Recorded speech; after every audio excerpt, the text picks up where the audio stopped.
Boa noite a todos. Vamos dar início pontualmente às 19 horas ao nosso 8º webinar da Associação Mineira de Psiquiatria. Um evento de muito sucesso, temos tido semanalmente sempre mais de 200 pessoas inscritas e participando conosco dos nossos webinários. Lembrando que nossos webinários vão terminar no início de setembro, dia 2 de setembro, porque no dia 3 de setembro nós temos a 22ª Jornada Mineira de Psiquiatria, que esse ano, de forma inédita, será 100% online. Nós temos uma programação riquíssima, que se distribui ao longo de 6 dias, dias 3, 4 e 5 de setembro, 10, 11 e 12 de setembro, e em parceria com a Associação Latino-Americana de Prevenção do Suicídio, que organiza o seu 9º congresso, com a ABCR, Associação Brasileira de Estimulação Cerebral, que organiza o seu 5º simpósio conosco, e o 3º simpósio de língua portuguesa da Sociedade Marcé de Depressão Periparto, além da jornada de interconsulta e psiquiatria de ligação da AMP. É um evento riquíssimo. Diria que nossos eventos se transformaram num dos principais eventos da América Latina na nossa área. E não custa lembrar, sempre lembro, que o primeiro Congresso Mineiro de Psiquiatria ele antecedeu o primeiro Congresso Brasileiro de Psiquiatria. A Associação Mineira de Psiquiatria, fundada em 1958, é uma das fundadoras da moderna psiquiatria brasileira. Bom, hoje nós temos um tema altamente relevante, como tem sido todos os temas. Nós vamos tratar hoje de como ficam as emergências psiquiátricas nesse período de pandemia. Nós temos nossos colegas e amigos que estarão conosco discutindo, debatendo esse assunto, começando pelo nosso convidado de fora, o professor Leonardo Baldassara, de Tocantins. Ele é professor da Universidade Federal de Tocantins e é diretor da Associação Brasileira de Psiquiatria. Nosso amigo e colega Gustavo Lembe, que coordena a residência de psiquiatria de Betim. E a nossa colega, amiga Mercedes Alves, que é psiquiatra, proprietária da Clínica Estímulos de Estimulação Magnética e que é secretária da Associação Mineira de Psiquiatria e também da ABC. Eu vou dar a palavra ao nosso convidado de fora de Minas Gerais, o nosso colega Leonardo Baldassara, que vai começar a exposição. Ele vai ter 15 minutos para falar sobre o tema dele, depois o Gustavo, e em seguida a Mercedes vai fazer um debate sobre as duas apresentações. Por favor, Leonardo. Humberto, muito obrigado pelo convite, pela apresentação e parabéns aí à organização pela iniciativa e pelo evento. Os eventos, né, todos muito bons e interessantes. E agradeço aí mais uma vez por estar sendo convidado para estar falando de um tema que eu gosto muito, né, estudo muito, e que ele, inclusive, veio de encontro comigo na minha carreira. Era um tema que, na verdade, inicialmente eu não busquei. Eu fui me envolvendo em locais que tinham emergências, me deparei com as dificuldades e resolvi estudar mais, comecei a fazer pesquisa e aqui estou até hoje. E justamente emergências psiquiátricas, elas me fizeram, assim, me instigaram a aprofundar, a estudar, porque é um assunto, é uma temática que demanda muito dos profissionais de saúde, é muito frequente, mas que a maioria tem pouco treinamento, tem pouca habilidade em lidar, em manejar ou saber o que fazer. É importante começar falando sobre qual é a definição geral de emergências psiquiátricas, que nada mais é do que todas aquelas alterações psíquicas, do comportamento, das emoções, com prejuízo das nossas atividades do dia a dia, com o diferencial de que requer uma medida imediata. Caso contrário, outras pessoas, eu ou o próprio paciente, estarão em risco. E é sempre importante frisar que as emergências psiquiátricas, elas podem acontecer em qualquer ambiente, em qualquer local. A maioria, quando pensa em emergências, pensa no pronto-socorro. Mas é importante lembrar que as emergências elas podem acontecer no nosso consultório, nos lares ou casas de repouso, na rua, em ambientes públicos e na nossa vizinhança. E é justamente quando você menos espera que você se depara com uma situação de dificuldade e aí que vem as complicações. É muito importante salientar a estatística das emergências. No geral, as emergências representam aí de 10% a 30% das emergências gerais. E, dentre as principais situações, nós temos o comportamento suicida, seja tentativas ou ideação, e sempre lembrando que é uma complicação das doenças mentais. Agitação e agressividade, que representa aí também de 10% a 30% das emergências psiquiátricas. Transtornos relacionados ao uso e abuso de substâncias, estado confusional agudo, delírio. Transtornos de ansiedade, aqui no caso falando da ansiedade agudizada e grave. Transtornos psicóticos, os transtornos de humor, aí incluindo o transtorno bipolar e o transtorno depressivo. Outra coisa importante é salientar que as emergências psiquiátricas, durante muitos anos e até hoje, ainda têm sua prática fundamentada em condutas empíricas. Mas já temos uma literatura bem aprofundada e é importante lembrar que toda conduta deve ser fundamentada na medicina baseada em evidências. Aqui eu estou só mostrando um exemplo de uma pirâmide, essa aqui é a pirâmide da Universidade de Michigan, que coloca sempre acima qual é o tipo de artigo ou estudo científico que você deve se basear primeiro para tomar suas decisões. E é o que aconteceu na psiquiatria durante muitos anos e com as emergências, inclusive até hoje. Quando você vai escolher se uma conduta, por exemplo, medicar ou não o paciente na emergência, conter ou não, você deve se basear na evidência científica, sempre buscando primeiro meta-análises, revisões sistemáticas com análise crítica, ensaios clínicos, e assim, lá no finalzinho, é que nós vamos pensar na opinião ou experiência do especialista. Estou salientando isso porque quando eu voltar a falar de agitação, vocês vão ver que eu vou falar que existem condutas ou tipos de associações de medicações que até hoje são consagradas no Brasil e elas não têm a menor evidência científica. Vou falar um pouquinho, então, das principais emergências, inclusive para instigar um pouco mais a nossa discussão. Quais seriam as principais emergências, inclusive aquelas emergências que o psiquiatra e a maioria dos médicos devem se preocupar, estudar e se aprofundar? A principal é o estado confusional agudo, ou delírio, que nada mais é que uma síndrome consequente a um estado físico comprometido, ou seja, há um fator orgânico que está alterando a fisiologia do organismo e tem como sua manifestação a alteração do comportamento.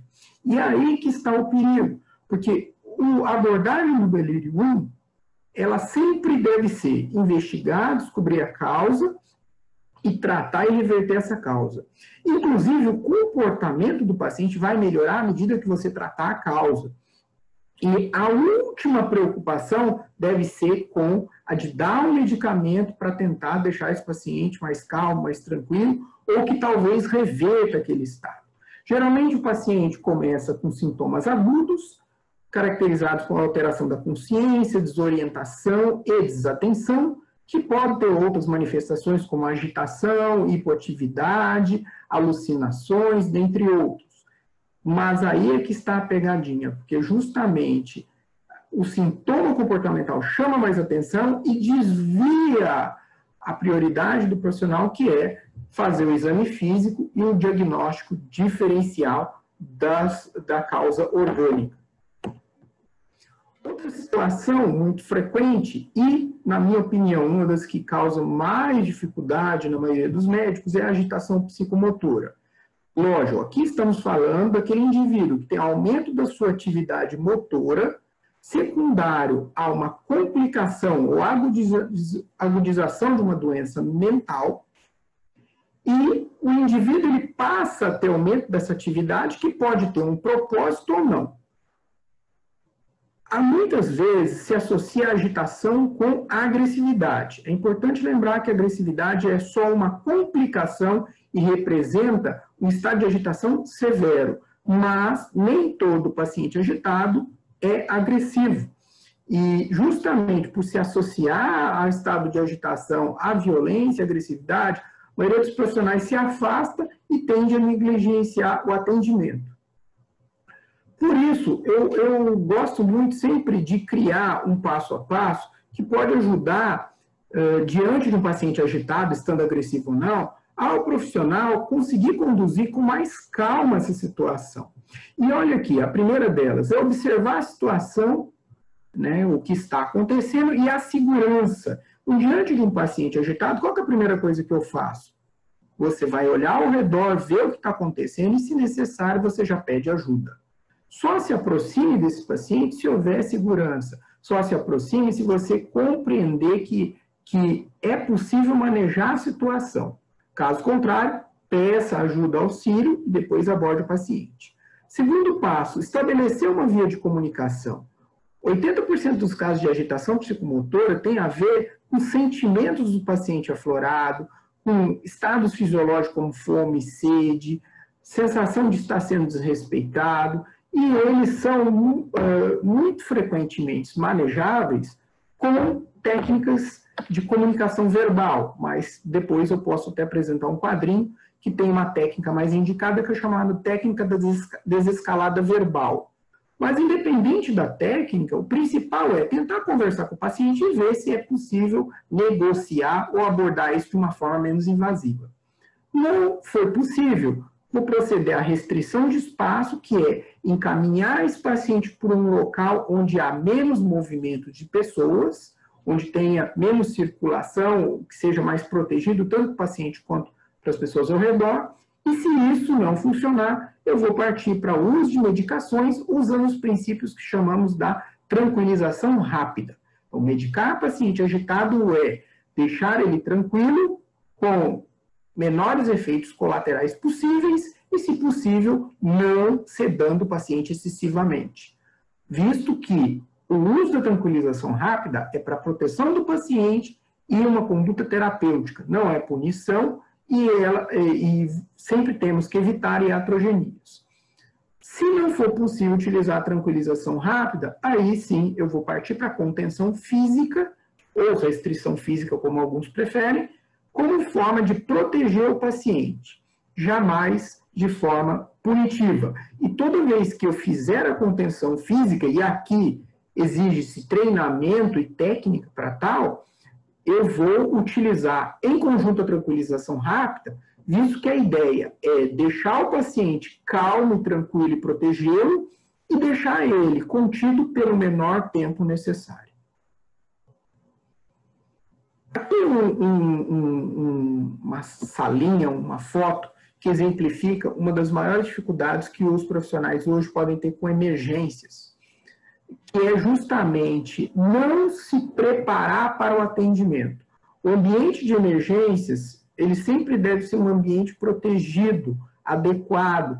E toda vez que nós nos deparamos, nós temos que ter o hábito de primeiro olhar o local aonde você vai conduzir esse paciente. Então, aqui eu vou dar um exemplo, né, que seria um famoso consultório aí do SUS, pode ver, padrão de todas as unidades básicas, mas olha os erros. O médico fica para o lado de dentro, então se ele precisar sair dessa sala para pedir ajuda, ele vai ter dificuldade. O armário, ele tem vidro, então se tiver um paciente agressivo, ele pode quebrar esse armário e acabar machucando alguém. Você tem uma escadinha aqui que é móvel e ela pode ser utilizada ou arrastado, ou o paciente pode até tropeçar. Então, só dicas do que é você observar a situação e a segurança. A ideia, eu estou diante de uma sala assim, eu vou tentar adequar essa sala, não podendo, eu troco a sala. Não podendo, eu vou atender esse paciente com um acompanhante ou outro membro da equipe de saúde. Outra coisa importante que eu falei, né, do médico sentar do lado de dentro. O ideal é sempre o médico sentar para o lado da porta e o paciente para o lado de dentro. Isso não é só pelo medo ou pela proteção do médico da questão de agressividade, mas se houver alguma outra situação de emergência, ele ter a velocidade para poder pedir auxílio. Jamais banque o herói, jamais tente resolver as situações sozinho. O que o médico jamais deve fazer é tratar um paciente agitado baseado na força, na ignorância e tentando resolver tudo com o menor número de membros possíveis. Só para ter uma ideia, o ideal para uma contenção física são no mínimo 5 membros da equipe de saúde. E hoje é uma situação que está cada vez mais difícil de se encontrar. Outra emergência é o comportamento suicida. Também uma complicação das doenças mentais, inclusive agora nessa pandemia, o esperado é que a incidência de tentativa de suicídio e suicídios aumentem, visto que há uma piora dos sintomas psicopatológicos, além de que tenha ocorrido uma certa desassistência, e as emergências é onde acaba se aflorando esse tipo de complicação. Muitos profissionais têm muita dificuldade em lidar com o comportamento suicida, porque eles têm dificuldade em saber o que fazer. É importante lembrar que o comportamento suicida é uma agudização. E, estando ali dentro do ambiente de emergência, o nosso papel é fazer toda a conduta voltada a proteger o paciente. O que a gente pode fazer de forma mais objetiva? Hoje fala-se muito o chamado safety plan, ou plano de segurança. Existem alguns estudos, por exemplo, citar um ensaio clínico muito importante, que é o chamado EdSafe, que eles avaliaram que, se houver uma abordagem onde você já estabeleça, na avaliação única, a anamnese, o desenvolvimento da empatia, a investigação de fatores de risco, e já começar a traçar um plano terapêutico e depois seguir esse paciente longitudinalmente, a taxa de suicídio é menor. Então, a ideia hoje é que você tenha uma abordagem específica para o paciente com comportamento suicida, lógico, empática, sempre investigando, e esse é o objetivo da emergência, fatores de risco e de proteção, pois a ideia é que esse comportamento não se repita.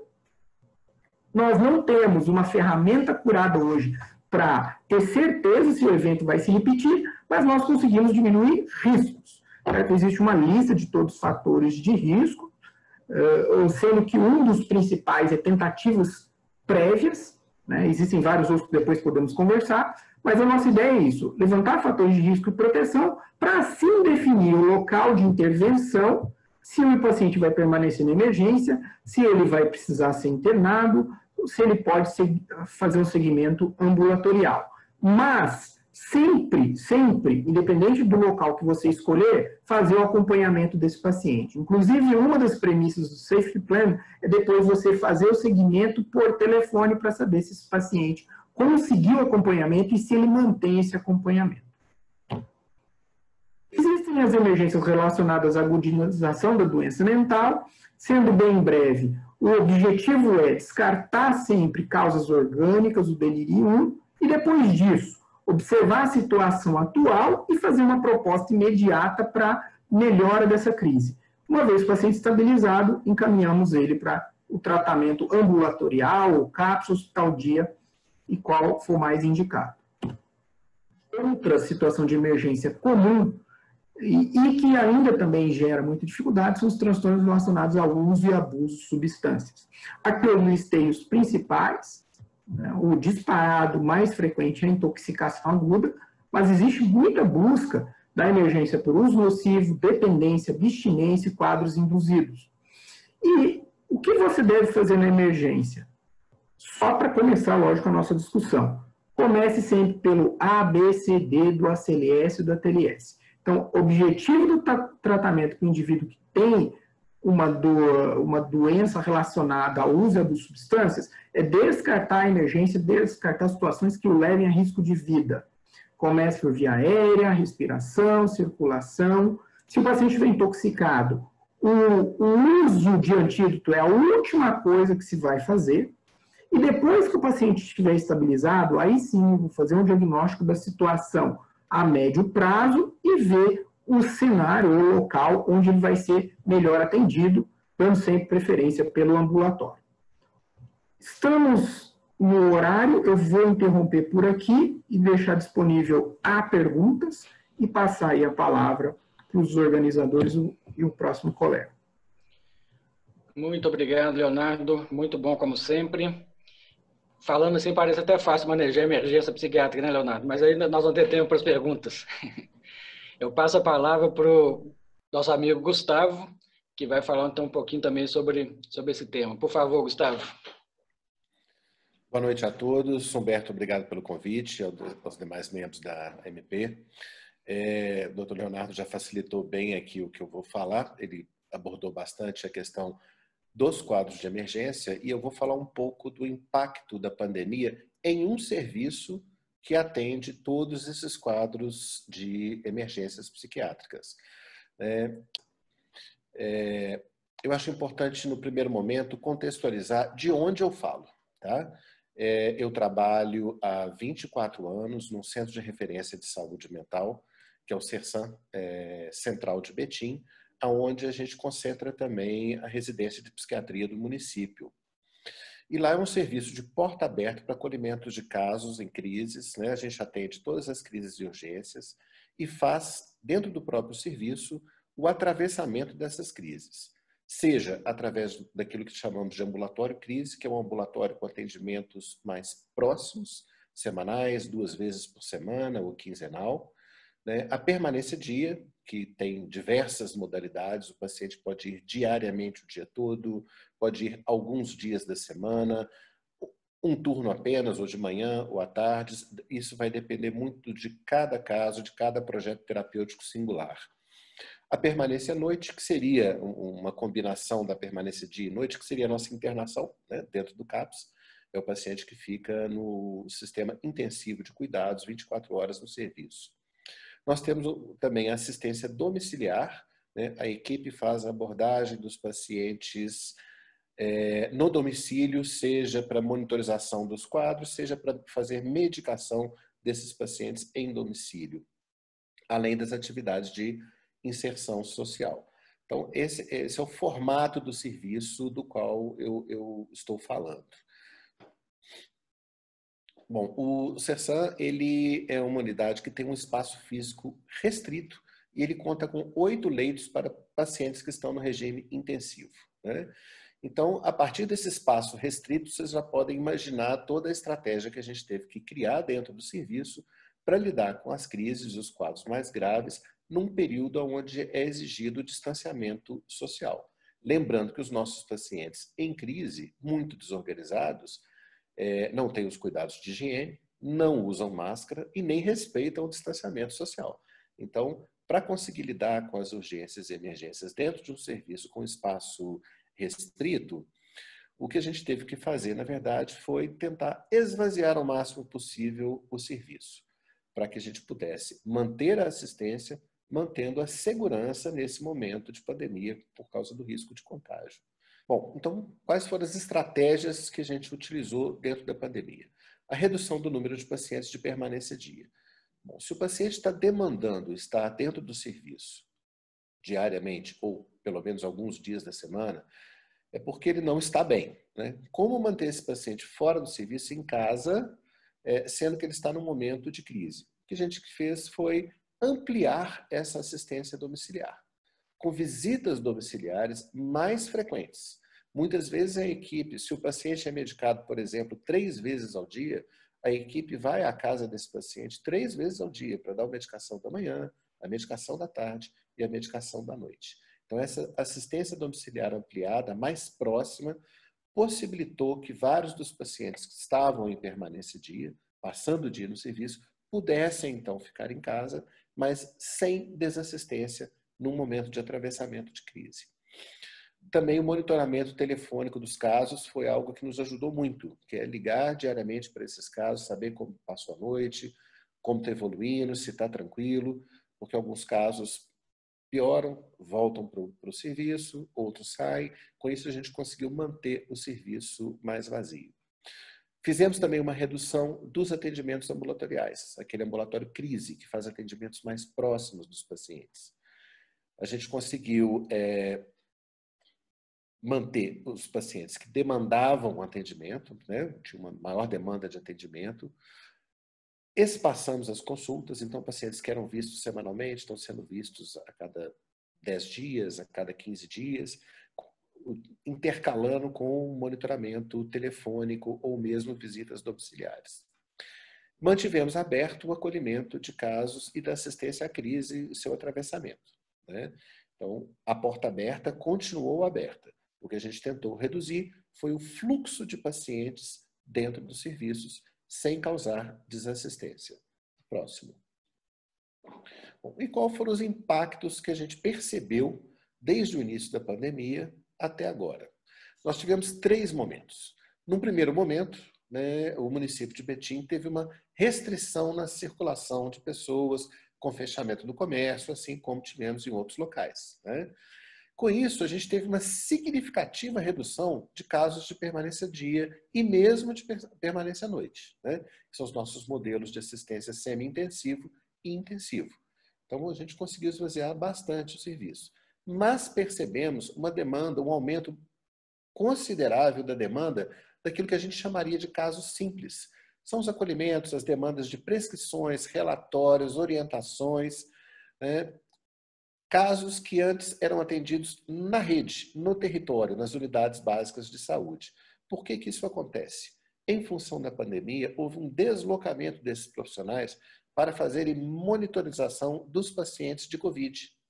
E eles deixaram, então, de assistir os pacientes da saúde mental, que passaram, então, a procurar o serviço de urgência. Então, a gente teve um grande aumento de demanda desses quadros mais simples, em detrimento aos quadros de urgência, que são o nosso público-alvo, vamos dizer assim, né? Próximo. Num segundo momento, houve uma abertura da circulação, com consequente elevação dos quadros de Covid no município. O Betim deu uma explodida de casos, né?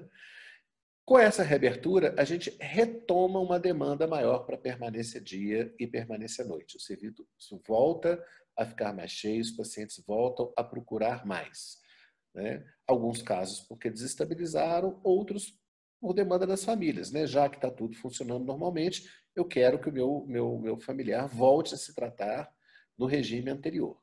Manejamos isso, mantendo as medidas de segurança, mas houve um aumento dessa demanda. E teve muito pouco impacto na demanda de casos simples, que continuou na nossa porta, né? Continuou ali mantendo a procura ao serviço de urgência. E o terceiro momento, que é o momento atual que a gente está vendo, houve uma nova restrição de circulação no município, uma nova redução da demanda de permanência dia e permanência à noite, e com a manutenção dessa porta aberta para os casos simples aí, que são os acolhimentos que poderiam estar sendo feitos em outras estruturas do município, né? Mas que não estão conseguindo absorver essa demanda. Então, nesse momento, a gente está vivendo aí um esvaziamento da permanência dia e permanência à noite, mantendo todas as estratégias de assistência que eu já citei, né? E mantendo essa porta aberta com essa demanda maior de casos não urgentes no serviço de emergências. Próximo. Bom, o que a gente conseguiu pensar então a partir disso, né? Então, apesar da restrição de circulação de pacientes na permanência dia, a gente não observou uma piora desses quadros, né? Os pacientes que estavam na permanência dia, que a gente conseguiu manter em casa com monitorização telefônica e visitas domiciliares mais frequentes, a gente não percebeu reacutização desses quadros, né? Uma piora desses pacientes que foram para o domicílio nesse momento de pandemia, né? A redução da assistência no território, nas unidades básicas de saúde, desencadeia esse significativo impacto no volume de casos que passam a procurar, então, o serviço de urgência, né? Sem uma necessidade real de estar ali, né? E isso promove um aumento de risco de contaminação, porque você passa a ter um volume maior de pacientes na porta do serviço, porque a entrada começa a ser... não entram todos de uma vez, porque o serviço é pequeno, então você manejar isso se tornou assim um problema para a gente, assim, esse volume de pacientes. Houve um incremento de casos de hipótese diagnóstica de transtornos de ansiedade, de transtornos depressivos nos acolhimentos que a gente percebeu, é o que mais tem aparecido, né? E também um maior número de casos de abuso de substâncias. Tentativas de autoextermínio, a gente não percebeu um aumento de número de casos. Eles se mantiveram mais ou menos como a nossa média mesmo. Mas o número de casos de ansiedade, de depressão e de abuso de substâncias aumentou. Tivemos uma significativa elevação do estresse, ansiedade e angústia da equipe, com vários afastamentos de colaboradores por adoecimento, né? Por estresse, por ansiedade, e nem tanto por contágio pelo Covid, mas muitos trabalhando sob uma intensa pressão. E para eu finalizar, para a gente poder abrir para discussão, que eu acho que é o que mais nos interessa, né? O que a gente tirou de conclusão e quais são as nossas expectativas, né, para o segmento disso aí, porque parece que essa nossa história vai perdurar por algum tempo ainda, né? Bom, a pandemia nos fez pensar muito no nosso serviço, no nosso fazer cotidiano, né? Geralmente ele um CAPS, para quem tem vivência de CAPS sabe muito bem do que eu estou falando, é um serviço muito sobrecarregado dessas demandas, né? Muito em função de decorrente de uma fragilidade da rede assistencial, né? Então acaba que isso onera os serviços de crise, né? Mas dentro da pandemia, com essa necessidade da gente meio que esvaziar um pouco o serviço, a gente conseguiu delimitar melhor qual que é o nosso público-alvo. Isso nos fez pensar nessa necessidade de um constante olhar crítico sobre o nosso processo de trabalho, para a gente não cair nessa armadilha de estar inchando o serviço de novo, né? Sendo muito paternalista, de colocando muito paciente para dentro, às vezes que poderiam se beneficiar de outras formas de tratamento dentro da rede SUS, né? Bom, o telemonitoramento dos pacientes se mostrou resolutivo para boa parte dos casos, né? Isso nos possibilitou manter o paciente no convívio familiar sem desassistência, né? Tanto pacientes que eram da permanência dia e principalmente os pacientes que estavam em atendimento ambulatorial, né? E aí, então, a equipe do Sersan pôde se voltar de fato para aqueles quadros mais emergentes, os quadros de verdadeira crise. E isso nos deixa essa expectativa, né? Será que a telemedicina vai, de fato, se tornar uma ferramenta cotidiana no nosso trabalho? Será que a gente vai incorporar isso de vez como uma possibilidade para lidar com os nossos pacientes, né? E outra questão é que a pandemia aponta claramente os limites da equipe, né? Que precisou ser acolhida, né? Fala da necessidade de capacitação e principalmente um incremento no quantitativo da equipe, que o Dr. Leonardo já apontou, né? Cada dia mais esvaziado esse número de profissionais nessa lida aí no SUS, né? E eu acho que a pandemia, necessidade de movimento, de uma assistência mais próxima no domicílio do paciente, isso escancara o nosso submínimo de profissionais que vem lidando com os quadros no cotidiano. Bom, o que eu tinha para trazer um pouco era isso, um impacto dentro de um serviço muito específico, né? Eu falo do serviço onde trabalho e abrir aí para as questões para a gente discutir um pouco. Muito obrigado, Gustavo. Excelente, como sempre. Para quem está nos assistindo, quem tiver qualquer questão para um dos dois ou para os dois palestrantes de hoje, é só colocar a questão por escrito aqui no Q&A. E, enquanto isso, eu passo a palavra para a nossa debatedora de hoje, a doutora Mercedes Alves. Por favor, Mercedes. Boa noite. Boa noite aos dois colegas. Quero parabenizá-los pelas apresentações. Gostei muito e tenho uma história particular, pessoal, com a urgência e emergência. Eu comecei minha vida profissional psiquiátrica trabalhando num posto de urgências psiquiátricas. Gustavo, com certeza, vai se lembrar do PUP, HGV, Posto de Urgências Psiquiátricas. O Galba Veloso está em um processo de fechamento, a gente tentando evitar isso, né? Que é um dos únicos hospitais, de fato, que a gente tem psiquiátricos. Bem, voltando aqui para vocês, lidar com uma emergência ou urgência psiquiátrica, seja uma agitação psicomotora, agressividade, risco de suicídio, ou até uma catatonia, ninguém lembrou da catatonia, está rara hoje em dia, né? Muito rara, e exige uma habilidade a toda prova. E eu parabenizo quem consegue essa habilidade, quem consegue lidar com o paciente nessa situação que exige uma capacidade grande de decisão rápida, em especial. Gostei muito, Leonardo, assim, de você chamar a atenção para a disposição do consultório SUS, né? Assim, é interessante mesmo assim, como que os engenheiros, os arquitetos não pensam a que se presta aquele ambiente.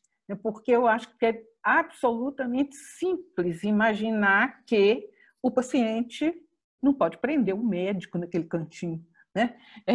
Não é interessante como que essa visão matemática não contempla uma coisa que é simples, no meu entender é simples. Bem,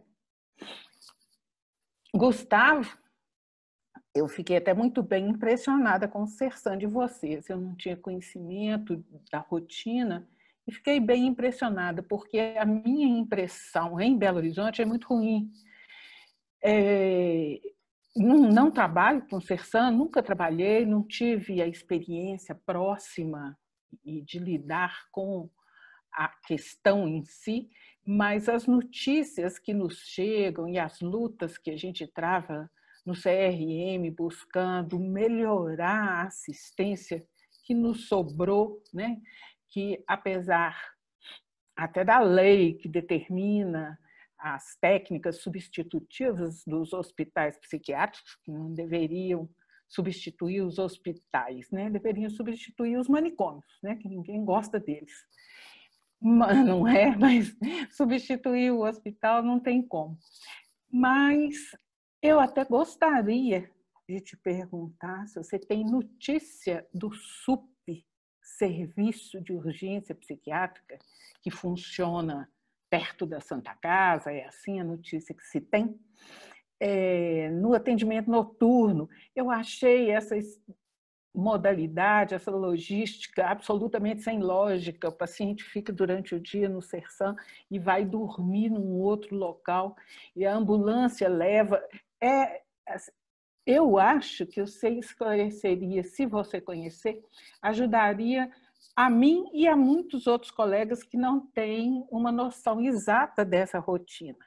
Completamente diferente, me pareceu, do que vocês adotam em Betim. Eu parabenizo pelo trabalho que vocês vêm desenvolvendo lá.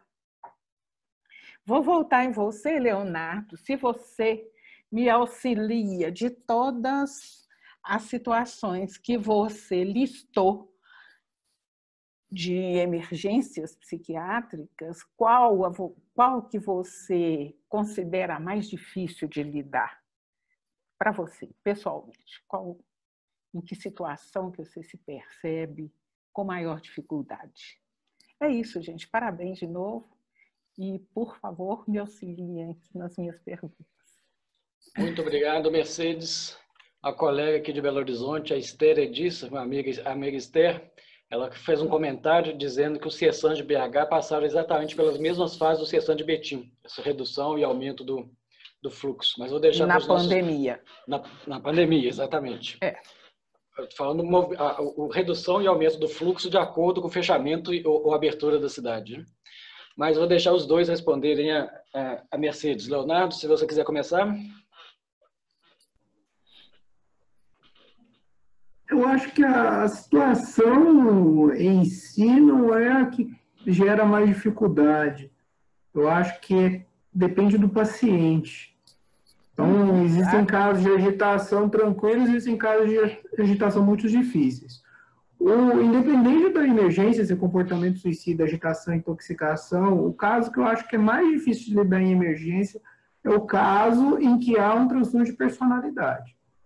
porque você não tem tempo de fazer um diagnóstico preciso, você conhece o paciente há pouco tempo e não sabe até onde ele realmente está atuando ou você está diante de uma emergência. Principalmente quando você está diante de um comportamento suicida. Comportamento suicida é complicado, porque se você não estimar a gravidade do caso, pode acabar numa fatalidade. E os casos de transtorno de personalidade pode induzir você a pensar que o paciente está manipulando, tem um ganho secundário. Mas é como eu falei, eu acho que não é a situação, mas é de cada paciente mesmo.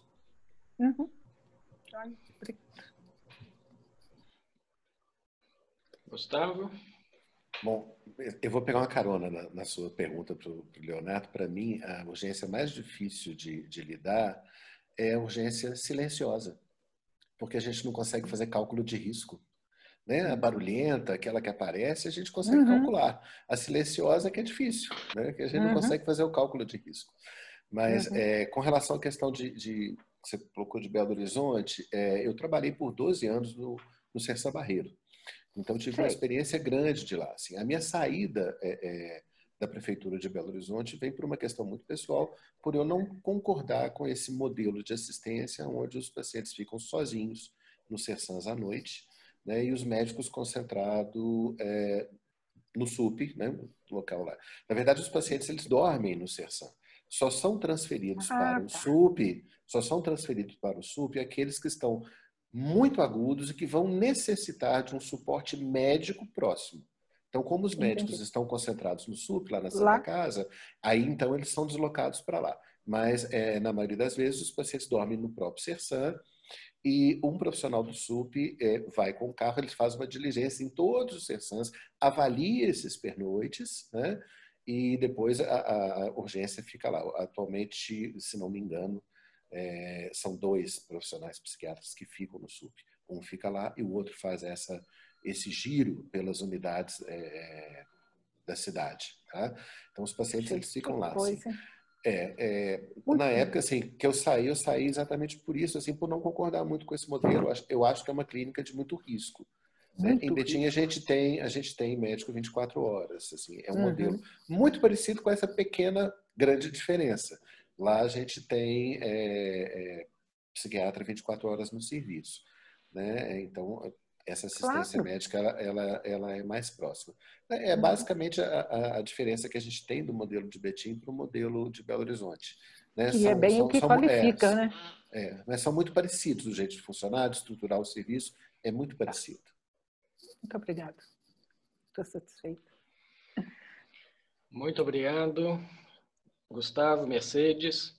Eu gostaria, aproveitando o poder discricionário que o moderador tem, de fazer uma pergunta ou um comentário para vocês dois. Em relação à questão do suicídio. O que é esperado, né, eu acredito que é nesse momento mais agudo da pandemia, um aumento grande nos números de casos de depressão, de transtorno de ansiedade, apesar da gente não poder fazer um diagnóstico de TEPT, mas quadros semelhantes ao TEPT, transtorno de estresse pós-traumático, e uso e abuso de álcool e outras drogas. Tem alguns países mostrando uma escalada de uso de álcool enorme, só que álcool é uma droga comercial, lícita, então você consegue medir rapidamente. Junto com o álcool, certamente outras drogas não lícitas, tendo aumento também, só que a gente demora mais tempo para medir isso. E em relação ao suicídio, né, quer dizer, como o Leonardo disse, né, eu vou mudar só um pouquinho a palavra, eu digo sempre que o suicídio é o desfecho trágico de um transtorno mental, muitas vezes não tratado ou não adequadamente tratado. Então, o que a gente espera no momento da pandemia aguda, os estudos têm mostrado até uma redução do número de suicídios. As pessoas estão trancadas em casa, aumenta um pouco a coesão social, mas em breve as pessoas vão ter que ir para um mundo que, inclusive, vai ser um mundo muito pior do que era antes, e com um aumento grande dessas doenças mentais. Então, o que é esperado é um aumento grande de tentativa de suicídio nos próximos meses. É a expectativa. O que vocês acham? Eu acredito que a gente vai ter mais casos. Assim, eu acho que essas coisas não apareceram ainda, mas só a percepção do aumento do número de casos de transtorno depressivo, a gente pode ter desfechos trágicos, né, nesses casos, assim, porque é muito nítido o número de pessoas adoecidas em função do isolamento, né? pessoas que estão perdendo o emprego, que estão tendo uma piora na sua qualidade de vida, né? Essa restrição imposta, as pessoas não estão lidando muito bem com isso, né? Esse tipo de queixa a gente vê cotidianamente nos serviços, né? A dificuldade das pessoas de lidar com a restrição, com o isolamento, né? Principalmente aquelas pessoas que moram sozinhas, né? Que estão isoladas mesmo. Né? Então, eu acredito que a gente possa vir a ter, sim, um aumento de tentativas, muito em função do agravamento desses quadros que já estão presentes. Né? Já estão presentes. E, paradoxalmente, muitos serviços fechados, ou com funcionamento restrito. Né? Exato. O que você acha, Leonardo? Eu concordo com vocês e ainda acrescento que um grande problema que nós estamos enfrentando agora na pandemia é a desassistência. Os transtornos mentais, eles vão evoluindo de forma progressiva e muitos não agudizam logo de início. Nós estamos juntando vários fatores de risco na pandemia, mas os pacientes que já têm a doença e não estão recebendo tratamento, daqui a pouco tudo isso vai virar à tona e vai culminar com uma nova epidemia. Tivemos aí casos de hospitais tendo leitos fechados e até eu já ouvi falar de CAPs sendo utilizados para atendimento de Covid e os pacientes que precisam de atendimento com psiquiatra ficam desassistidos. Eu falo muito de emergência, mas eu canso de falar para as pessoas, quando o paciente chega na emergência é porque teve todo um caminho que não foi cumprido. E nós psiquiatras, estamos anunciando o que está por vir aí nos próximos meses. Né? O suicídio vai ser só um dos muitos que virão. Você bem lembrou aí até do transtorno de estresse pós-traumático, né? Que em breve nós começaremos a mensurar. Obrigado. E, como a Mercedes disse, fechamos o Galba Veloso, quer dizer, fecharam, né? O Galba Veloso, né? Ontem, numa live, nosso coordenador de saúde mental do município comemorando, dizendo que agora só falta fechar mais um hospital psiquiátrico em Belo Horizonte, que é o Raul Soares, provavelmente, que ele está se referindo. Né? Chega a ser um absurdo, né? Você quer falar alguma coisa, Mercedes? Eu quero falar. Porque a gente comentava justamente a respeito do estresse pós-traumático, né? Como pós-traumático mesmo, mas a gente comentava ainda um pouco antes que, assim, meus pacientes de consultório, a clínica particular, ela se mantém muito estável, assim, surpreendentemente estável. Alguns pacientes logo pediram a consulta via NET e logo tiveram essa iniciativa. Mas, de fato, eu esperava uma reação maior. Eu esperava. A gente comentava sobre isso, assim, os pacientes bem estabilizados. E não é uma... Eu não acho que isso é esperado, a gente nunca passou por isso, mas na minha fantasia era para causar assim, um grande burburinho, sabe? Um grande transtorno na assistência, e eu não vi isso acontecer. Pacientes ambulatoriais, naturalmente, né? Pacientes que estão em casa. E, em contrapartida, alguns pacientes falando em suicídio por medo da Covid. Medo de morrer com a Covid, então vamos suicidar antes que isso ocorra. Quer dizer, são duas situações assim, bem inesperadas para mim. Não sei se vocês têm constatado a mesma coisa. Acho que sim. Mas podemos passar aqui para as perguntas de quem está nos assistindo? Comentários, principalmente. Sim. Vamos aqui, vou fazer um resumo aqui de um condensado. A Luciana Cunha, ela faz o seguinte comentário. Interessante observarmos o quanto a pandemia nos trouxe à tona a questão da assistência psiquiátrica. O quanto o ambulatório deve ser a tônica da assistência psiquiátrica na modalidade preventiva, promotora da saúde e resolutiva para os casos pré-críticos, ou seja, para eles não chegarem na urgência e emergência. Né? Realmente, os ambulatórios de psiquiatria quase desapareceram da cidade. Né? E a Esther, ela contribui aqui dizendo que atualmente nós temos 2 SUPs na cidade, E ela diz que a observação dela de que o SUP normalmente inicia o trabalho vazio, ele recebe pacientes via SAMU e polícia, e casos esporádicos de atendimentos de demanda espontânea. O pernoite, se necessário, no SUP, no dia seguinte encaminhado para o CERSANS. O SUP tem equipe e faz rota de avaliação das unidades. Comentário da Estéria disso. Deixa eu ver aqui o que mais.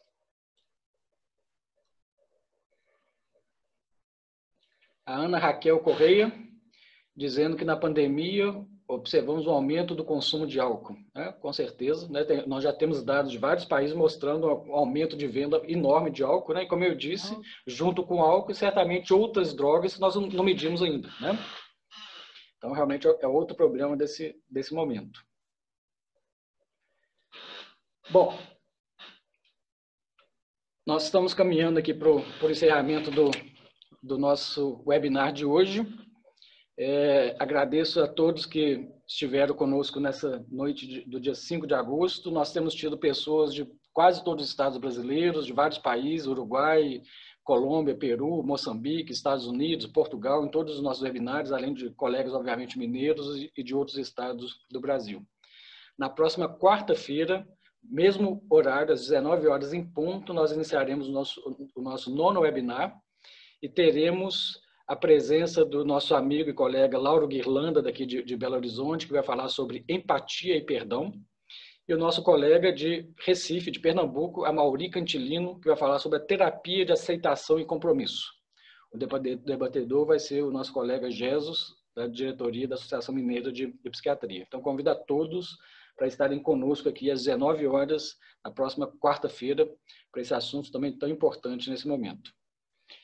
Agradecer aos nossos patrocinadores, né, que patrocinam os nossos webinários e a nossa Jornada Mineira de Psiquiatria. Então, a Clínica Mangabeiras, a Clínica Estímulos, os laboratórios Cristália, Daiichi Sankyo, Janssen e a Unimed Belo Horizonte, né, que estão conosco na nossa jornada. Lembrando, mais uma vez, a nossa jornada se inicia no dia 3 de setembro. As inscrições estão abertas no site www.psiquiatriamg2020. Toda a programação, todas as informações sobre a jornada estão lá no nosso site. E junto com a jornada, como eu disse, vários eventos parceiros da ABSER, da SULAC no suicídio, da Sociedade Marcê de Saúde Perinatal e da Interconsulta. Nós temos previstos, ao longo desses 6 dias, quase 140 horas de atividades de educação continuada, são 25 palestrantes internacionais, quase 40 mesas redondas acontecendo nesse período, mais de 20 conferências ao longo desses 6 dias. Vai ser, sem dúvida, dos melhores eventos da psiquiatria, eu diria, né, não só da América Latina, mas do mundo nesse ano, já que a maioria dos eventos foram simplesmente cancelados. Então, convido a todos a estarem conosco, né, no webinar na semana que vem e no nosso congresso, na nossa jornada, a partir do dia 3 de setembro. Eu termino agradecendo mais uma vez Leonardo, professor lá de Tocantins, que nos deu a honra de estar presente nesse nosso webinar de hoje. Sendo online fica mais fácil, né, Leonardo? Sair de Tocantins para vir para cá é mais difícil, né? Pois é. Mas é importante lembrar, eu estou no Tocantins, mas eu fui criado e tenho o coração lá no sul de Minas, Itajubá. Né? Itajubá, exatamente. Então, é meio tocantinense e meio mineiro. Meio mineiro. É. Agradecer ao Gustavo, um amigo de longa data, né, também por estar conosco aqui hoje, trazendo essas contribuições importantes sobre como está funcionando um serviço de urgência nesse momento. Né? Eu acho que as repercussões acontecem em todos os locais. E também a nossa colega e amiga Mercedes, pelo debate, pela discussão que ela propiciou. Muito obrigado a todos, uma boa noite. E na semana que vem nos encontramos no mesmo bate-canal, mesmo bate-horário, 19 horas, né, para o nosso 9º webinar. Boa noite, bom descanso a todos. Boa noite, obrigado. Boa noite. Boa noite.